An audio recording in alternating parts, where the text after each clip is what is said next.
കയ്യിലുണ്ടായിരുന്ന ഈത്തപ്പഴം തിന്നുകൊണ്ടിരിക്കുകയാണ്. ആ കയ്യിലുണ്ടായിരുന്ന ഈത്തപ്പഴം നിലത്തേക്കിട്ടു. സുമ്മ ഖാത്തല, എന്നിട്ട് യുദ്ധക്കളത്തിലേക്ക് ഓടി, എന്നിട്ട് യുദ്ധം ചെയ്തു. ഹത്ത ഖുതില, അങ്ങനെ ഷഹീദാക്കപ്പെട്ടു.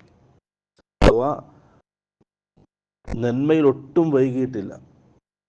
എനിക്കെന്താണ് പ്രതിഫലം എന്ന് ചോദിച്ചു. സ്വർഗമാണെന്ന് മറുപടി കിട്ടിയപ്പോൾ പോയി യുദ്ധം ചെയ്തു ഷഹീദ. ആ ഈത്തപ്പഴം, കയ്യിലുണ്ടായിരുന്ന ഈത്തപ്പഴം പോലും തിന്നു തീർക്കേണ്ട സമയം അദ്ദേഹം വൈകിപ്പിച്ചില്ല.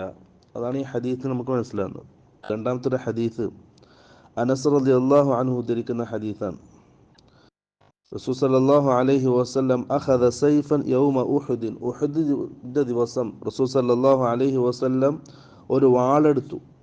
ചോദിച്ചു, മൻ യഖുദു മിന്നി ഹാദാ, ഇതാരാണ് എന്നിൽ നിന്നും സ്വീകരിക്കുക വാള്.